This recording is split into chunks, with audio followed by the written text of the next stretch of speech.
Hello, I'm Harold Platypus here. I'm here today going to talk about the film The Rover directed by a guy called David Michod or whatever his name is, some guy, I don't know. He's the guy he directed Animal Kingdom. So anyways, some guy and he directed this film called The Rover. It is a film, a real bummer of a film about the post-apocalyptic film. In fact, I would describe it as Mad Max, but without the fun.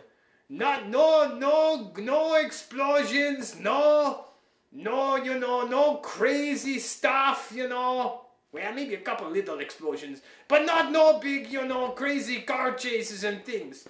This is more like, kind of like a grim, more closer to real world imagination of society after it crumbles, and, when everybody's mean, and when you walk into a town and everybody looks at you like this.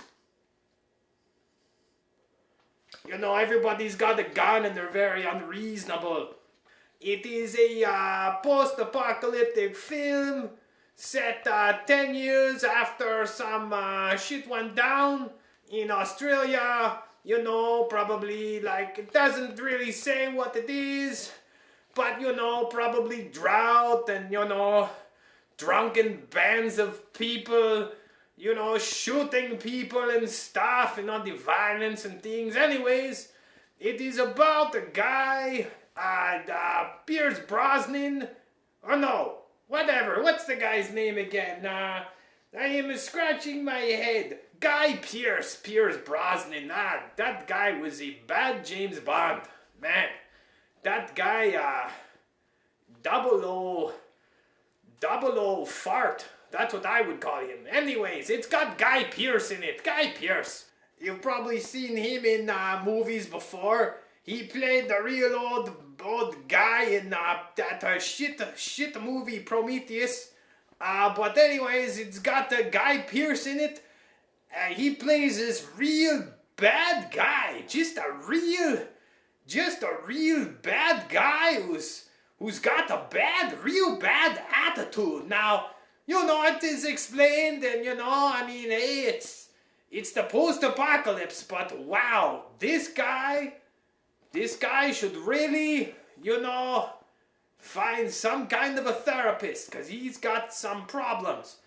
Anyhow, this guy gets his car stolen by this group of other guys who, they had some sort of thing for them that went wrong, and they needed a car to get away with, so they just grabbed Guy Pearce's car and took off. And so the movie is about this guy Pearce, hunting these dudes down and trying to get his car back. It sounds a little crazy, but yes, that is the plot. That's the plot. And it co-stars Robert Pattinson. You probably heard his name before. He was that guy. Well, I never saw it. He was in Twilight. I missed that movie. I was doing something important like shaving my butt hair. But anyways, he's in the movie, and let me tell you, this fucking guy can act. It surprised me, I'll tell you that. But this Robert Pattinson guy, he can really act, man. He plays this guy, this kind of slow, kind of dim-witted guy. Now, maybe that's typecasting. I don't know. I don't know this guy. But if he is not, mentally slow Robert Pattinson, if this is not really just him in his day-to-day life, then this guy is a good fucking actor. I was surprised.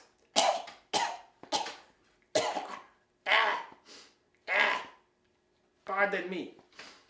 Anyways, so the film, it is a very nicely shot film. It looks very, very good, It really does a good job of, cinematically capturing the, scenery of Australia, the sort of grim, living conditions, or, what society has turned to. Interesting to note, there's a lot of scenes where you see sort of burned out or what look like sort of deserted towns. I kind of wonder if, if these are actual sets, or if some of this stuff is leftover places from all the droughts and stuff that were happening down in Australia. I don't know.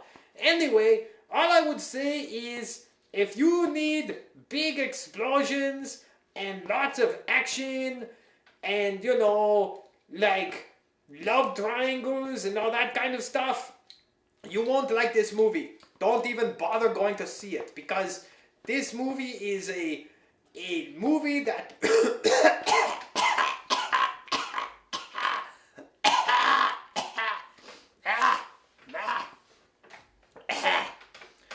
this here movie, really takes its time.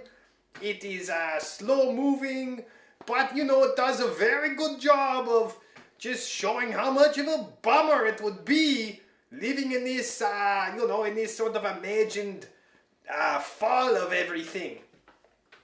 So, I would say, check it out. I would say that, if you like the explosions, don't bother. You will think this is boring.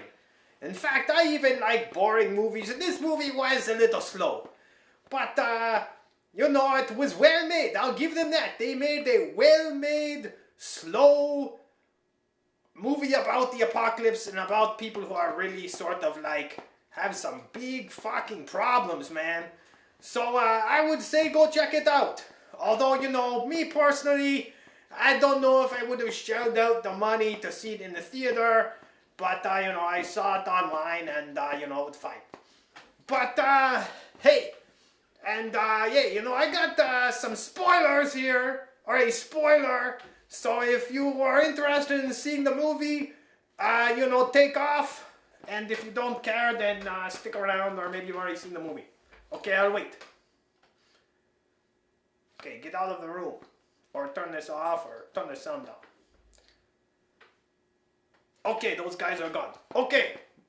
So anyways, the big spoiler is that this guy, you're kind of wondering, well, why does this guy want his car so bad? He's really risking his life and stuff. It turns out at the end of the movie, the reason he was after his car so bad is that his dead dog is in the trunk of the car. And at the end of the movie, he's burying his dog. And I mean, I don't know. I think the director, I wonder if the director or the script writer was being a bit of a wise ass, like they call the movie the Rover. And, the guy, his dog is in, the trunk of the car. And, dogs, Rover.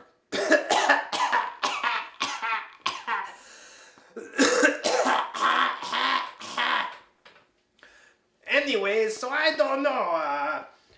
I would say that this guy might be a wise ass. And hey, it's a post-apocalypse.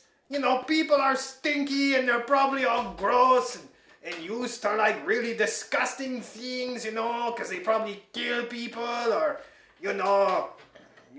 they get a shot in the leg and have a wound that's full of oozing pus or something. But listen, let me tell you.